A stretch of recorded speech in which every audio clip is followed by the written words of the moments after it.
dia! Bem-vindos a mais um Agronacional, o programa que mergulha no universo do agronegócio e suas histórias. E você vai ver daqui a pouco. No campo, o milho depende da época de chuva. Por isso, a safra principal ocorre durante o verão e a segunda safra depois dele. Uma das vantagens é que o grão pode ser estocado em silos. E nos últimos anos, o milho também começou a encontrar oportunidade na produção de etanol. Muito tem se falado na questão da sustentabilidade nos últimos anos e, de fato, é um tema que não sai mais, né, do que é científico, do que é produção e o impacto dessa produção, principalmente em como podemos mitigar, reduzir a emissão de gases de efeito estufa. A granja do Moacir Ré aloja matrizes de produção. São mais de 20 mil ovos que as galinhas botam diariamente. Para que nada saia do controle, respeitar as medidas de biosseguridade é essencial. Estamos numa área aqui de aproximadamente 70 hectares, com uma taxa de lotação impressionante aqui. São 150 vacas, né, todos com bezerro ao pé, então uma taxa de lotação significativa. A história da fazenda Campo Lindo começa quando o meu trisavô, João Braulio, recebeu de seu pai, Major José Frauzino, da Favacho, a fazenda no final do século XIX. E aí foi o próprio João Braulio que começou a criação dos cavalos da raça Manga Larga Machador e criou o seu sufixo JB, que são as iniciais do seu nome.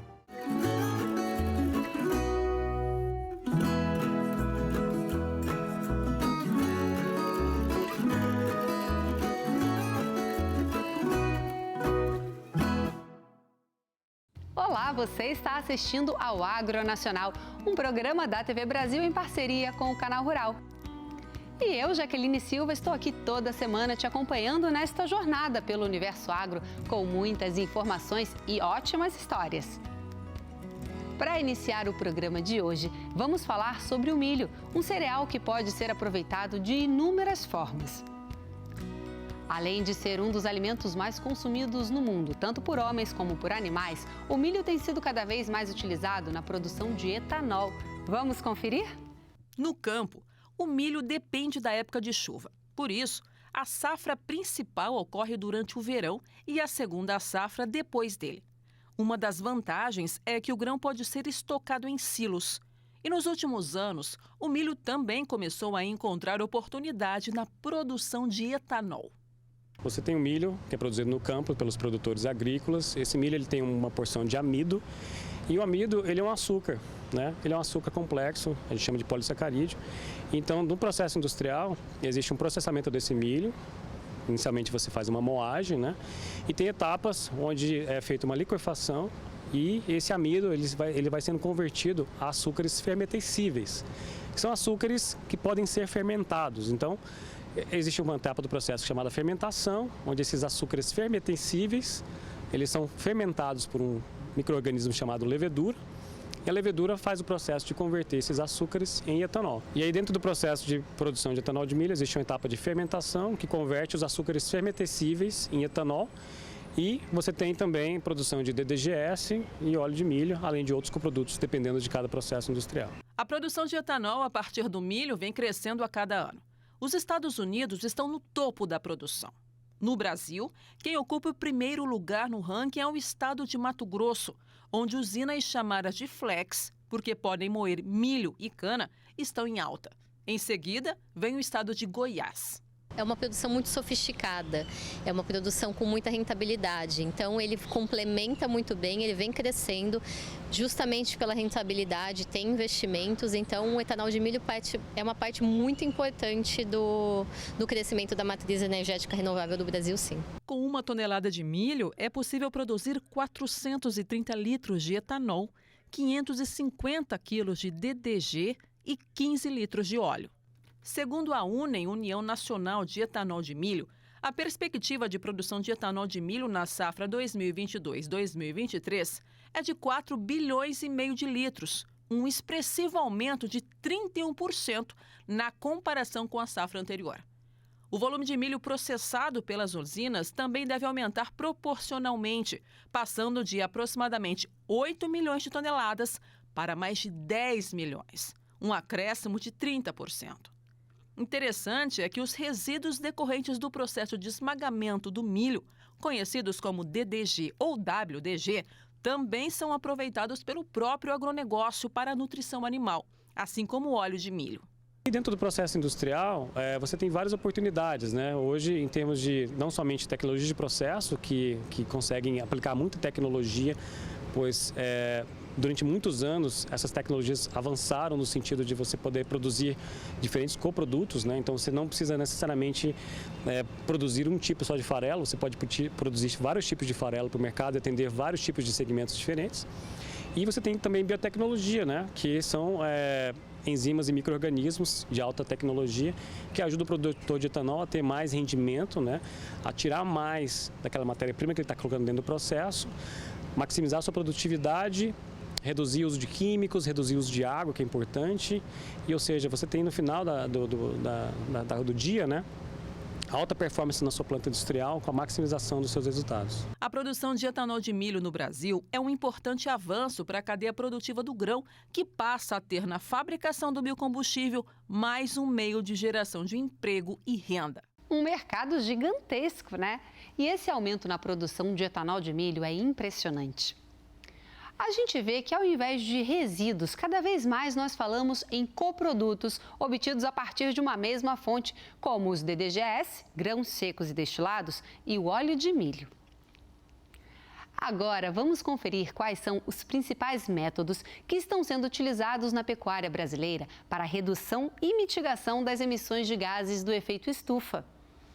As soluções vão desde o encurtamento do ciclo de produção até a utilização de sistemas de integração lavoura, pecuária e floresta, entre outras medidas. Vamos ver?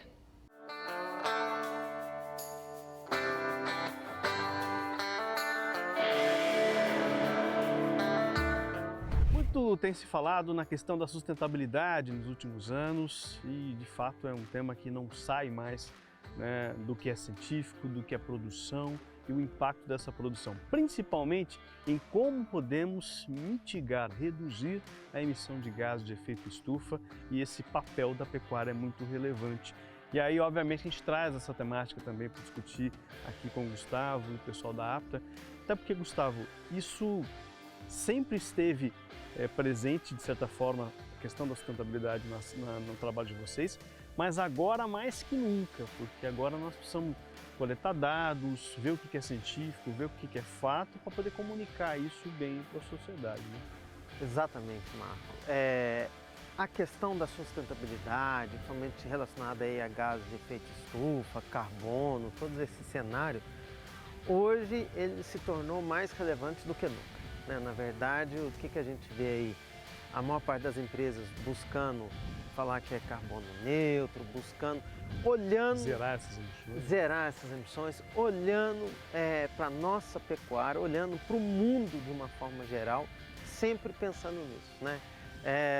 Não adianta mais só trocar o copinho de plástico pelo copinho de papel, porque eles já entenderam canudinho, que exatamente, que não é só isso que vai acontecer. O sistema de produção é algo muito mais abrangente que está trazendo isso. Talvez seja uma consciência, pode existir exagero de algumas partes, usa uma pressão muito política de outros países frente ao Brasil, mas eu acho que assim, que nós temos que fazer a nossa parte, o nosso trabalho, né?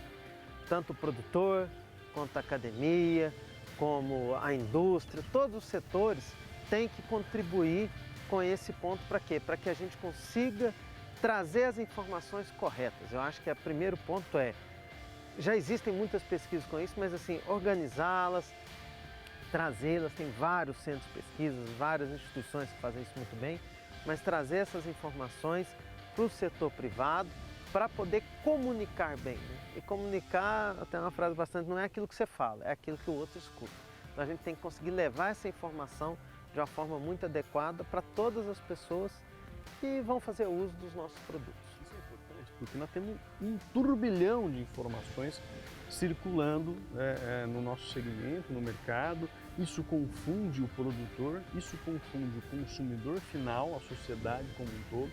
Então, assim, acho que é muito isso. Primeiro a gente tem que levantar o que é fato e o que não é fato e está sendo ventilado de forma errônea. Exatamente, assim, ó, de uma forma geral, a mídia mundial, principalmente os outros países frente ao Brasil, quer falar sempre mal do Brasil, né? Quer sempre deturpar o nosso tempo de produção, usar modelos que eles têm lá para calcular as nossas emissões. Então, assim, é tudo feito para bloquear o Brasil. Eu acho que isso aí tem, óbvio, uma questão ambiental que tem que ser colocada, mas tem um pano de fundo muito forte, que é sempre o Brasil tem uma restrição política e comercial para entrar nos locais, né? Assim, o Brasil é o único país no mundo que consegue fazer 2 ou 3 safras na maior parte das áreas agricultáveis. A maior parte do mundo consegue fazer uma e olha lá, né? Então, assim, o nosso potencial produtivo é muito grande. Mas não adianta a gente ficar só nesse discurso sem ter os dados, sem mostrar isso de forma adequada e tudo mais. Quando você pensa em sustentabilidade, quando você pensa em redução da emissão de gás de efeito estufa, quando você pensa no ciclo do carbono como um todo, todos esses fatores, o que normalmente traz? Assim, ó, quando você melhora a eficiência do seu sistema produtivo, quando você usa tecnologia de uma forma mais adequada, quando você produz um animal mais rápido, quando você produz um animal mais eficiente, de uma forma geral, ele sempre traz um ganho em redução de gases de efeito estufa por quilo de produto produzido, melhor ciclo do carbono, todos esses fatores, eles são correlacionados positivamente com a intensificação, com a produção, com tudo isso. Então, eu acho que vai ser mais uma pressão para a gente melhorar o nosso sistema produtivo. Nós vamos ter um ganho indireto e o mundo está usando isso de uma forma negativa para nós, mas ele está só nos empurrando para um caminho positivo. Exatamente. A gente sabe que o segmento emite, o segmento contribui com isso. Mas ó, quando a gente olha para cá, por exemplo, quando a gente olha para pastagens bem manejadas, né, que retém carbono, que promovem ciclagem de nutrientes, quando a gente vê o componente arbóreo inserido, olha lá, está ali pastando gado de leite.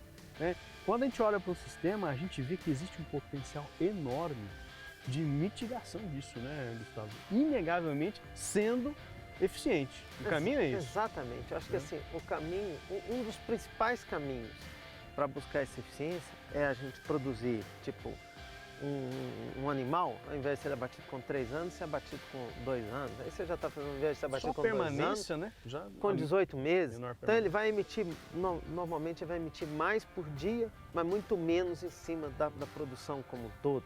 Então, isso com o sistema mitigando. Com o sistema mitigando.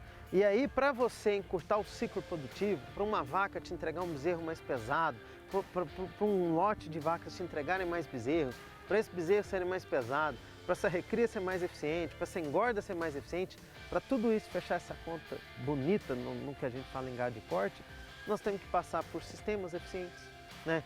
Por pastagens bem manejadas, por conservação de solo, da água, incluir ou não o sistema de árvore, integração lavoura-pecuária, uso eficiente de suplementação na seca, nas águas, estratégia de terminação mais intensiva, tudo isso que a gente vem falando há muitos anos e tudo isso que vem sendo gerado, um monte de resultado há muitos anos, que notoriamente já trazem benefícios produtivos e econômicos para o produtor, vão ser os grandes catalisadores, os grandes aí, fomentos também dessa redução aí, dessa questão quando você pensa no balanço de carbono de uma forma geral.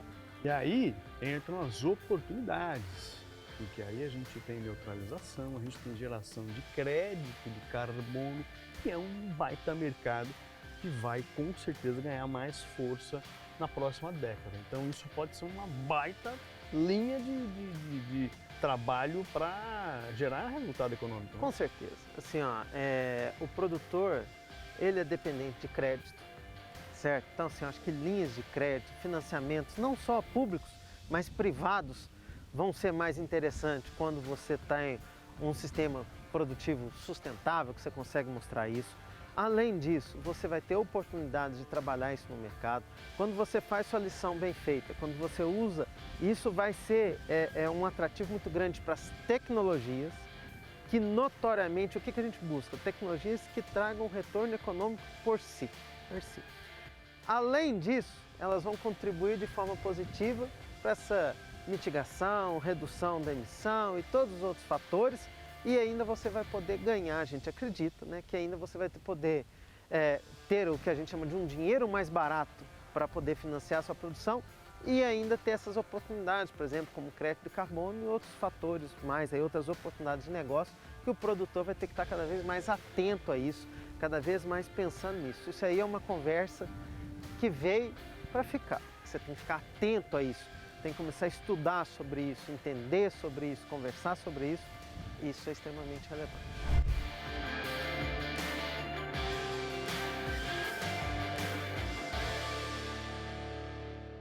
Impressionante, né? Olha só a importância de se investir em sistemas produtivos sustentáveis.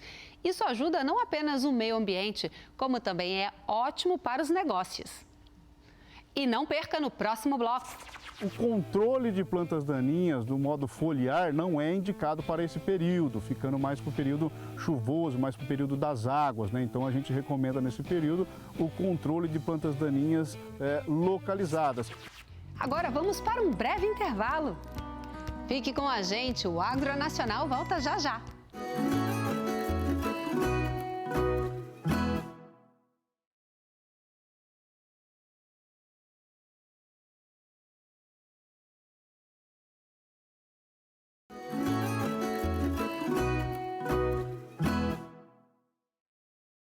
Estamos de volta com o Agronacional. E você vai ver daqui a pouco.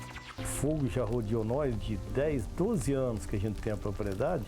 Ano sim, ano não, umas 6 vezes já. Chegou a perder bezerro, vaca, né? No prejuízo, dentro de 30 dias que foi aparecer muita coisa. Vamos conhecer agora uma granja de aves no sul do país que se destaca pela atenção com as medidas de biosseguridade. Os avicultores tomam um grande cuidado para manter os animais num ambiente saudável e protegido de pragas como os ratos. Vamos conferir?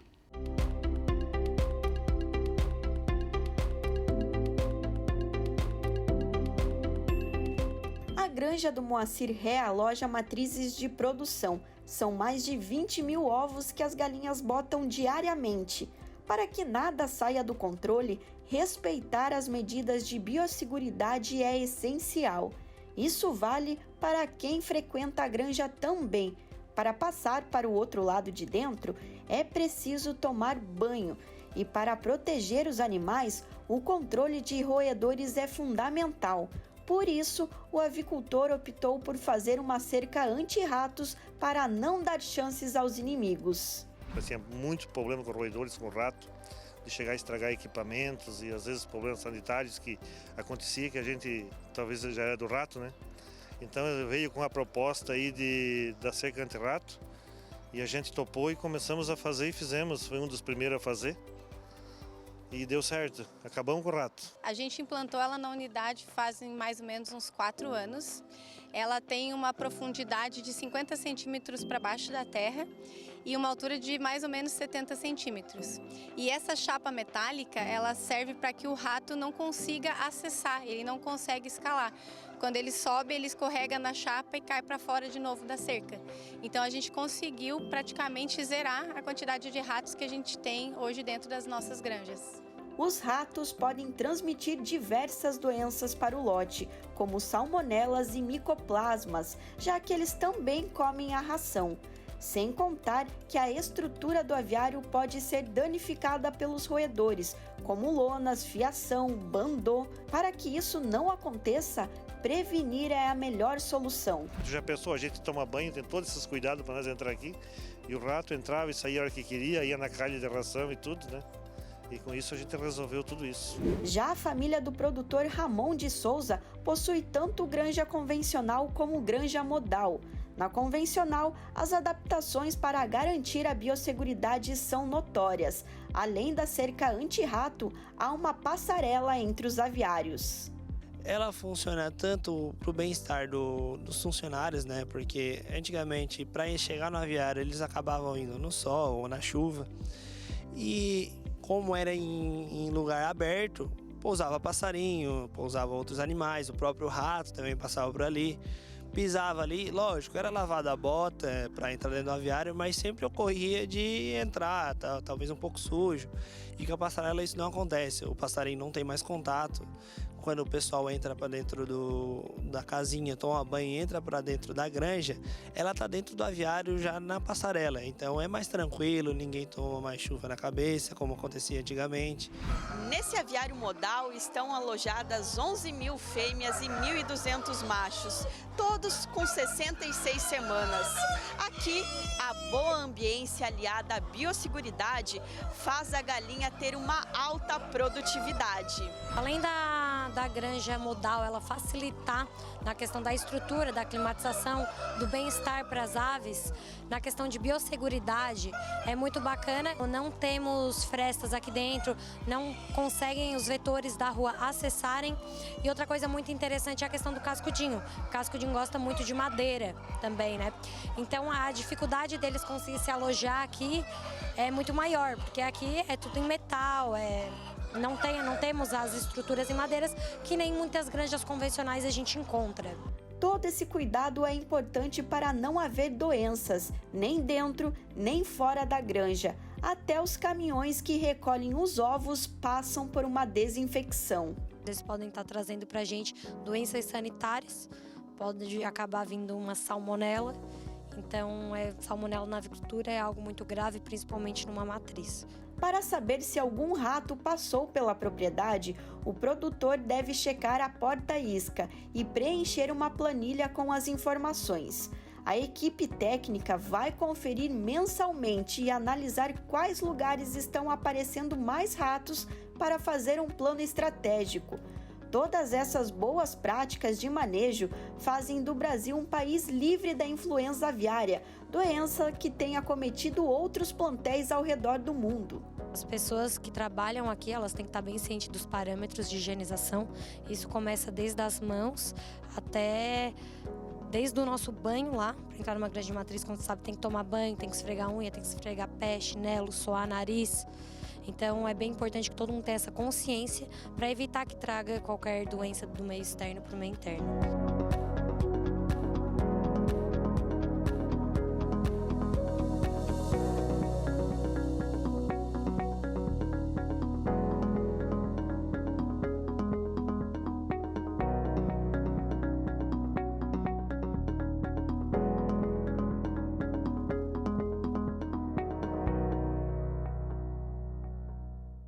Você viu que até os caminhões passam por um processo de desinfecção.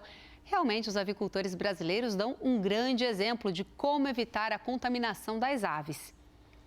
E agora vamos ver como a tecnologia e a coleta de dados estão melhorando a produção no setor agropecuário.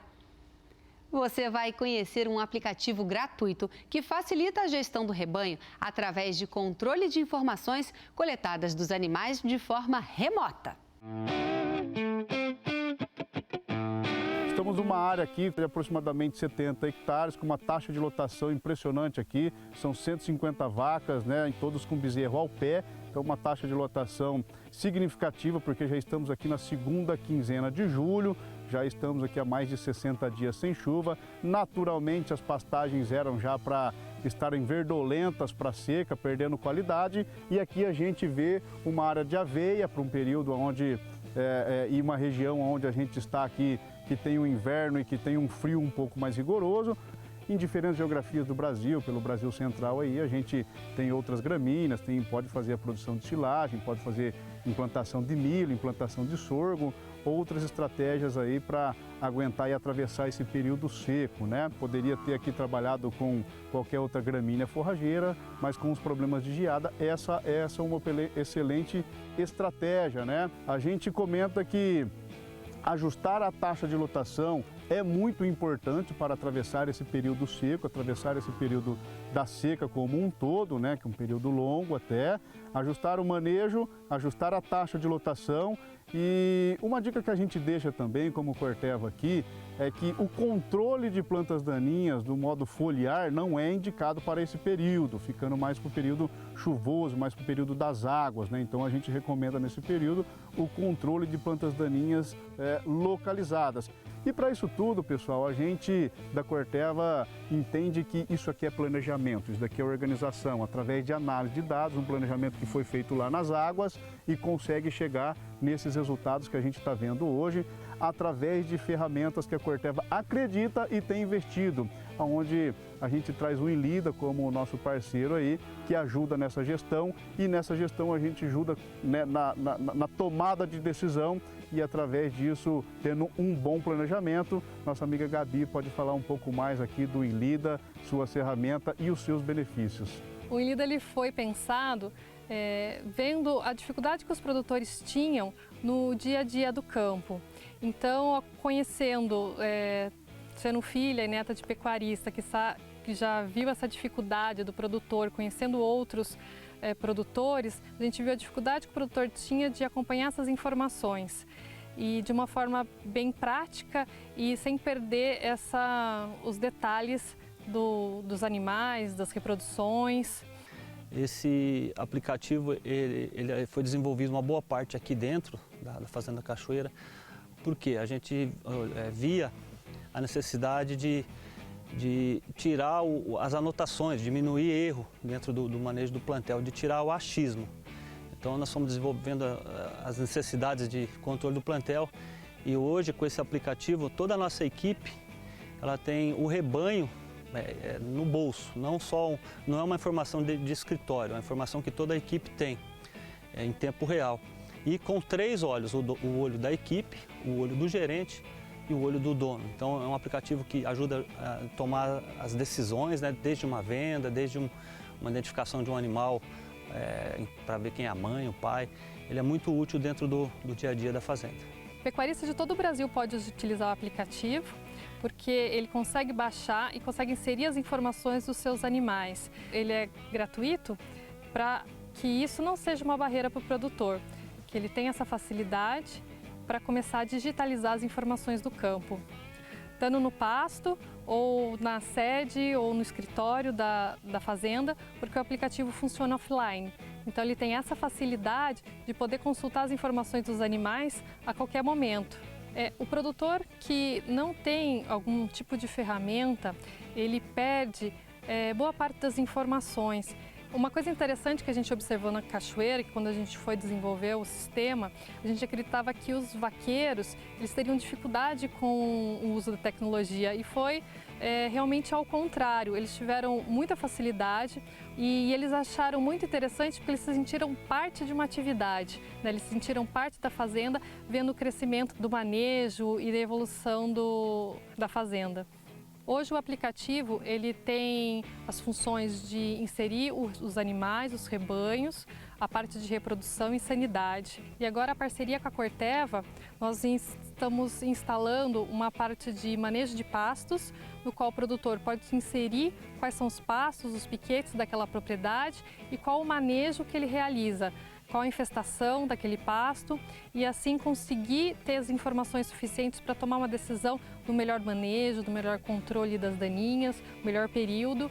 E ele até mesmo pode compartilhar as informações, se ele quiser, com um técnico ou alguma outra pessoa que assessora na parte técnica da fazenda, compartilhando essas informações na tomada de decisão.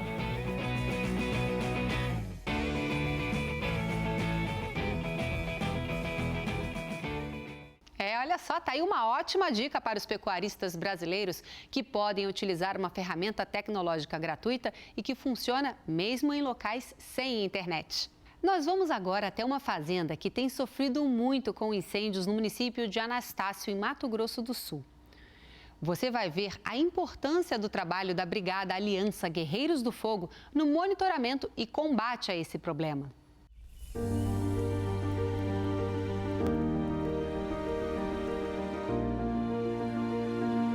Eu sou engenheiro agrônomo, sempre vim do Paraná, mexer com agricultura. Aí meu pai Fui de Santa Catarina para o Paraná, desbravador. Aí ficou pequeno o Paraná, veio para Mato Grosso do Sul em 86 morar. Década de 70 ele comprou as propriedades e começou com pecuária, que era o sonho dele. E eu mexia com lavoura até 94. Aí vim para cá também, mexia com pecuária no grupo. Era um grupo, a família, Família, né? Família, os irmãos. E agora a gente separou. Ele está hoje com 98 para 99 anos. Olha aí. Com saúde. Fortão ainda. É. Bom, hein? Aí passou para nós e a gente tá carreira solo. Se virando aí. E o que o senhor está fazendo aqui hoje na fazenda? O que o senhor está produzindo aqui? Hoje é gado cria, recria, engorda. Ciclo completo. Completo. E lavoura, soja. Lavoura de soja também. Visando reforma de pasto. Olha. Essa é a meta. Fazenda Nova, município de Anastácio, Pantanal de Mato Grosso do Sul. Essas imagens são do mês de agosto de 2021. O fogo chegou ainda durante o dia de uma fazenda vizinha e seguiu noite adentro, queimando tudo pela frente. O fogo já rodeou nós de 10, 12 anos que a gente tem a propriedade. Ano sim, ano não, umas 6 vezes já. Só que com acero que a gente sempre faz, tal, sempre contornamos. Apaga na divisa, consegue apagar. Agora o ano passado não conseguimos. Não conseguimos porque chegou, quando esse fogo chegou para nós na divisa, estava um vento a 46 km por hora. E não teve condições. Pulava longe da mata do vizinho e tal, para nós. Perdemos o controle. E aí o senhor teve perdas? Perdas. Na faixa de 550 hectares de pasto queimado. E a mata, né? Que a maioria da reserva está ali. E gado também. Chegou a perder bezerro, vaca, né? A parte os tetas, queimou, depois o bezerro não aceitava. Então, no prejuízo, dentro de 30 dias que foi aparecer muita coisa. Deu um prejuízinho bom. E como é que foi esse trabalho de combate a esse incêndio na época? Então, o fogo entrou, eram umas 10 horas da manhã, 10h30. E aí, eram umas 3 horas mais ou menos, já tava no vizinho. Nossa. Pegou o pasto, foi pro mato do vizinho. Aí foi quando chegou a brigada. A brigada foi acionada. Fazendo combate direto aqui. O guerreiro de trás aí é o C. Alves. Gabriel Almeida ali na bomba. E o chefe de operações Santos aqui, ó. E a gente deve muito a eles. Fizeram um serviço assim, mais espetacular. O C. Alves estava, pessoal, na ocasião, né, do incêndio aqui na região da Fazenda Nova e vai contar para a gente um pouquinho como é que foi isso aí, porque como é que foi? Vocês estavam monitorando essa área e conseguiram identificar antes de serem acionados, é isso? Bom, nós saímos para fazer um monitoramento no município de Miranda, saindo da cidade, pouca cidade, nós chegamos e verificamos o foco de incêndio, fomos verificar, entramos na fazenda próxima, chegamos lá, já tinha bombeiro, o dono da fazenda estava lá, os peões da fazenda estavam lá combatendo, nós ajudamos a combater, certo? Isso aí, essa linha de fogo dava uns 4, 3 quilômetros, começamos a combater na fazenda vizinha, chegando na reserva, ali onde é que já não tinha mais, não dá acesso mais trator, máquina, cisto, mas foi um serviço manual diretamente, certo? Viemos do combate. Muito rápido, né, o controle que eles fizeram, a atuação, as técnicas usadas, eles estão altamente preparados, abafador, né, sopradores, entre outras técnicas de verificar, até controle de contrafogo. Exatamente, se não fosse uma tomada de decisão rápida com o conhecimento que eles têm, nós poderia ter tido um prejuízo maior.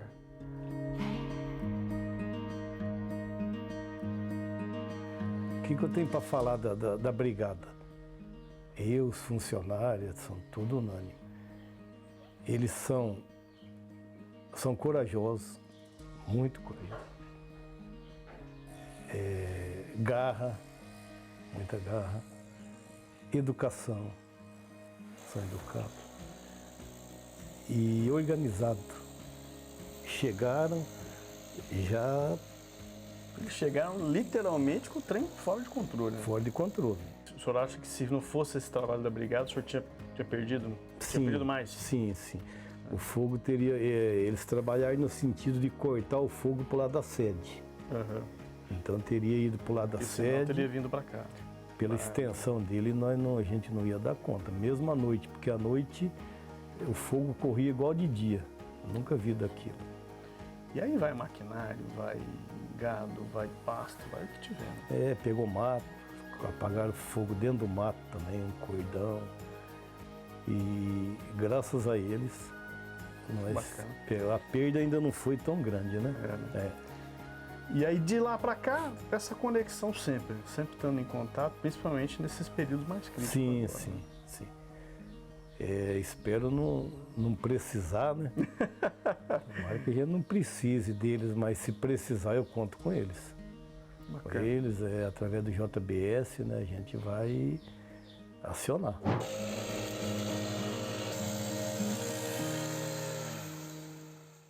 Ainda hoje no Agronacional. Os galos são selecionados e colocados em diferentes boxes de acordo com a categoria.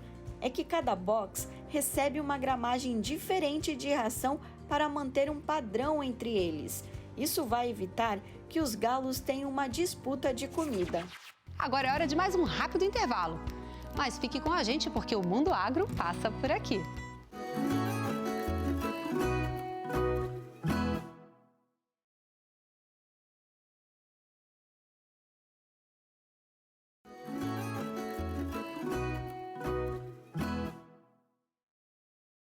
Olá, voltamos com o Agronacional aqui na TV Brasil e também no Canal Rural. E não perca daqui a pouquinho. Essa fazenda pertence à nossa família há mais de um século, né? Ela completou 151 anos. Era uma fazenda antes de gado holandês, além do cavalo. Vamos ver agora como a tecnologia, a nutrição e a seleção das aves impactam a produção na avicultura. Existem uma série de fatores que influenciam os processos, desde a fecundação até a coleta dos ovos, que pode ser manual ou mecânica.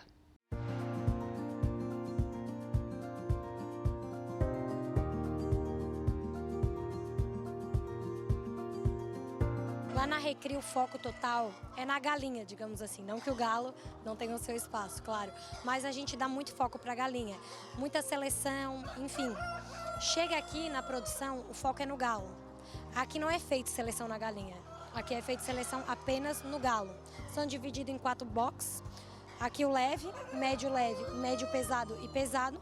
Os galos são selecionados e colocados em diferentes boxes de acordo com a categoria. É que cada box recebe uma gramagem diferente de ração para manter um padrão entre eles. Isso vai evitar que os galos tenham uma disputa de comida.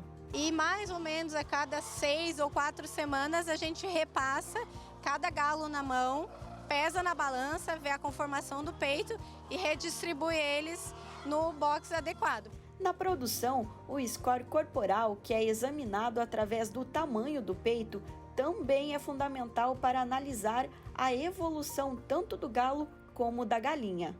Não é interessante para a produção que eles engordem demais. O galo que ficar muito pesado, com um peito muito grande, ele não vai conseguir subir na galinha para copular. Ou a galinha não vai aceitar ele. Ele começa a ficar muito pesado, machuca ela e ela não deixa ele subir nela. Então, para que a cópula aconteça e que o ovo fique fecundado, ele tem que estar numa conformação adequada para que ele consiga subir na galinha. E a galinha muito gorda, com um peito muito grande, não é interessante para a produção de ovos dela também. Ela vai produzir ovos maiores, que às vezes podem estourar no momento em que ela está colocando o ovo, pode dar um prolapso e a galinha pode morrer. ou ela realmente diminui a produção de ovos mesmo, né? A gente tem que ter galo bom no lote, galo bom no plantel, para garantir uma boa eclosão. Isso está totalmente ligado à fertilidade.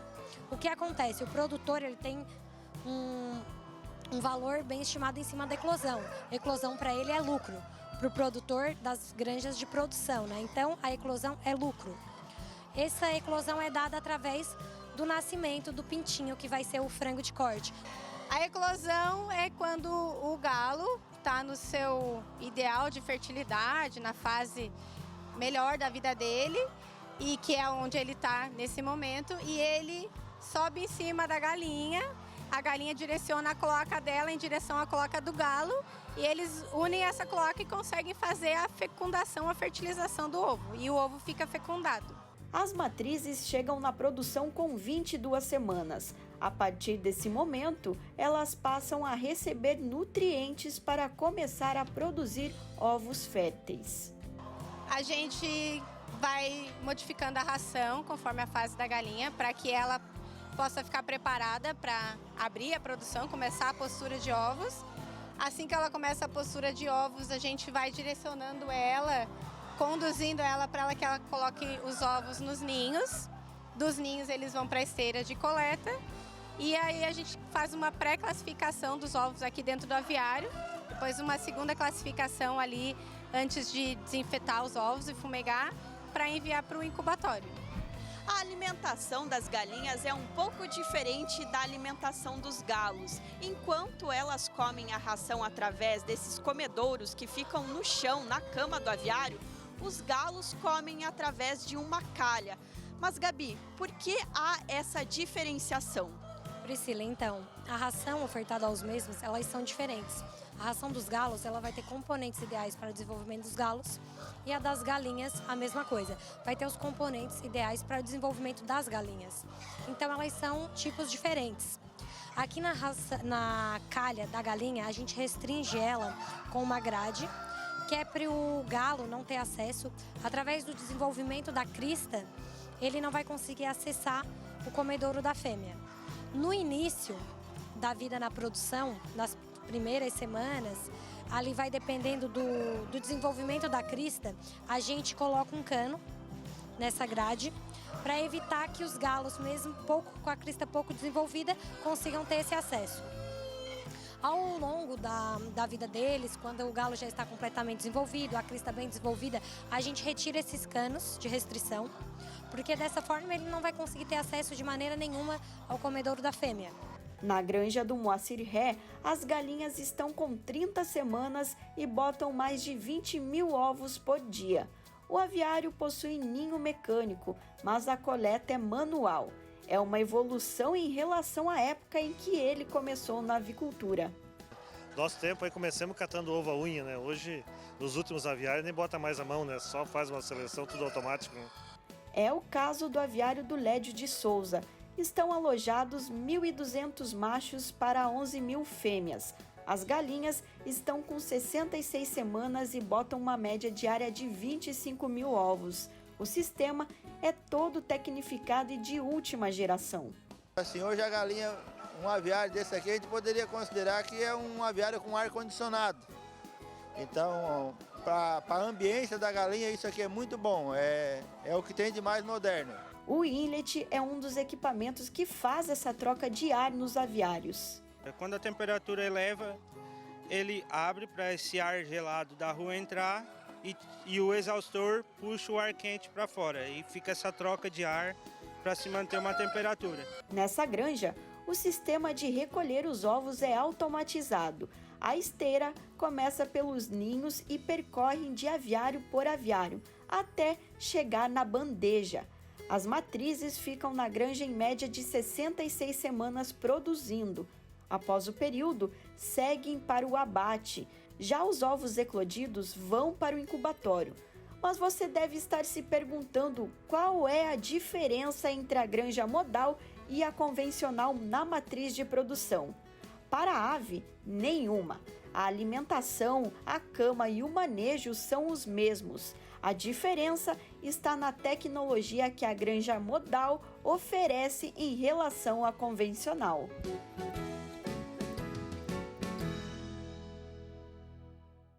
incrível. Eu fico impressionada com a quantidade de processos e detalhes que os avicultores têm que seguir para entregar para nós, consumidores, um produto seguro e de qualidade.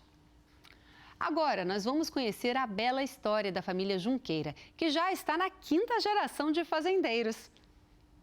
A família segue utilizando métodos eficientes do passado na criação de cavalos e se dedicam na evolução da raça manga larga marchador. Vamos conhecer?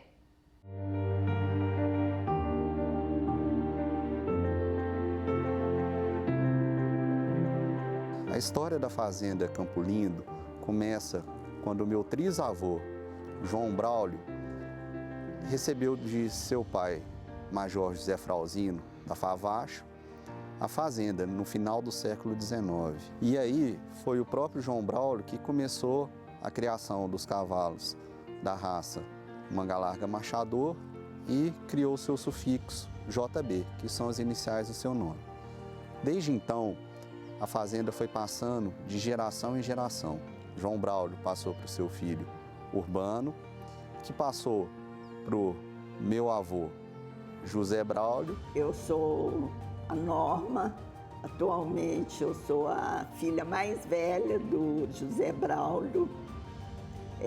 Nós éramos 10 filhos. Meu pai foi casado 2 vezes. Primeiro casamento, teve os 5 filhos, o Urbano era o mais velho. E os outros foram para Lins, estado de São Paulo, e o Urbano foi o único que permaneceu aqui em Minas. Então, por isso a história dele com a fazenda e com a continuação do JB.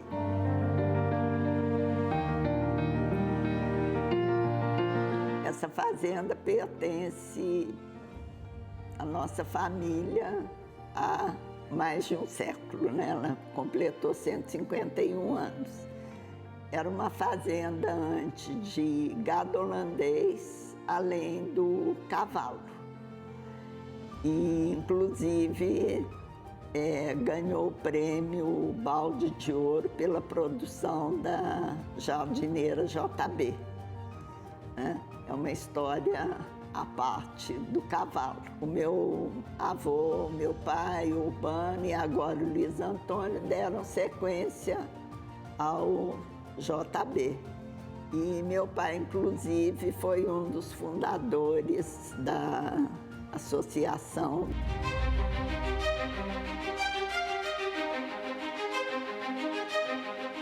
Hoje, quem reside aqui é o Tony, filho do Urbano, que continua a criação nos mesmos moldes, vou falar até do meu avô, né?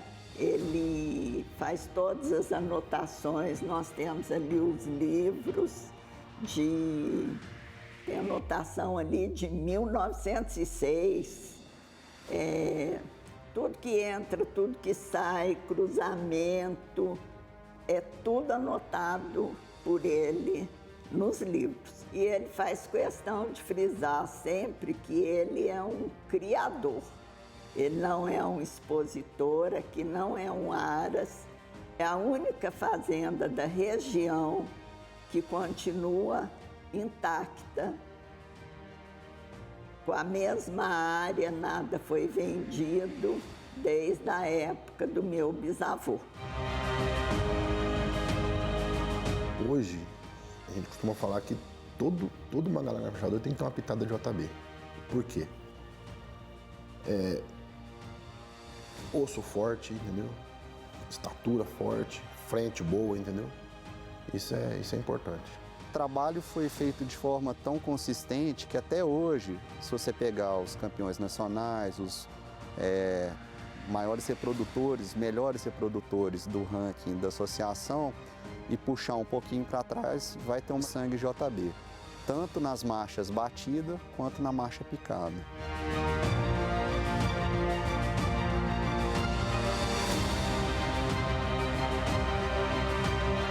A linhagem JB, ela vem evoluindo dos cavalos antigos, passou para os cavalos mais novos e sempre foi servindo a região. né? Porque o pessoal sempre tinha contato com o sorbano, trazia as éguas para cobrir aqui e foi produzindo a raça.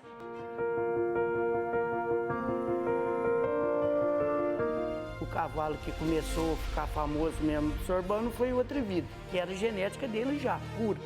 O atrevido nasceu o beijo.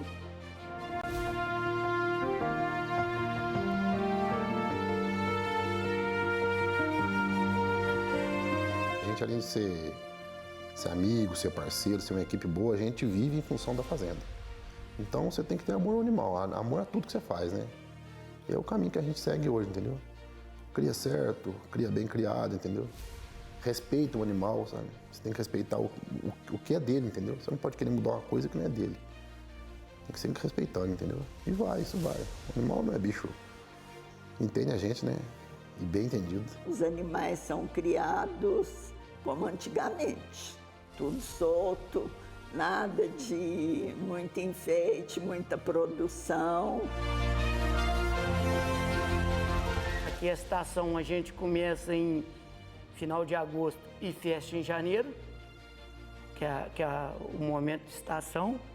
E a gente, se puder cobrir mais do que inseminar, a gente cobre. O Tony tem uma preocupação hoje como criador com a gente, entendeu? E ele sempre passa isso pra gente, sabe?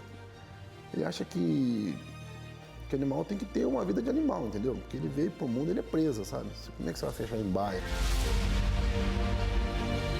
É um cavalo sem fronteira, entendeu? É um cavalo que atende a qualquer pessoa, qualquer jeito, entendeu? É um cavalo da família. Você pode ter 90 anos, seu filho com 3, você vai continuar andando do mesmo jeito a cavalo, você e ele.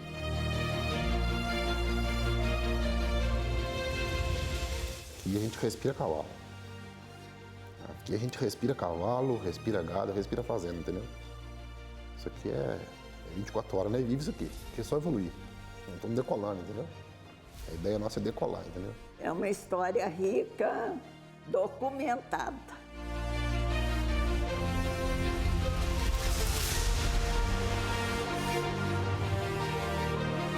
Eu me sinto privilegiado e tenho muito orgulho, né, de ser parte dessa família que vem há 5 gerações já se dedicando à evolução da raça Manga-Larga Machador.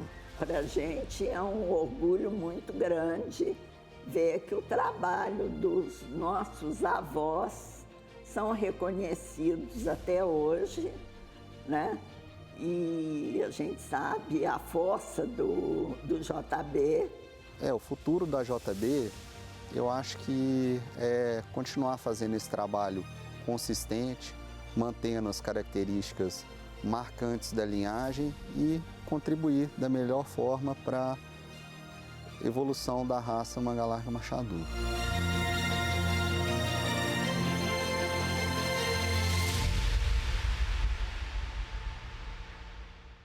A família Junqueira tem uma história linda de mais de 200 anos na criação de cavalos da raça Manga-Larga.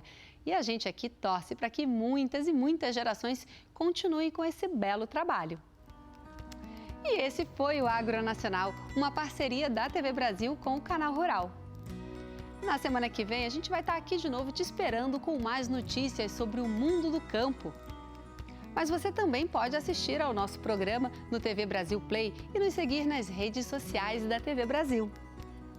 Um excelente dia para você e até semana que vem.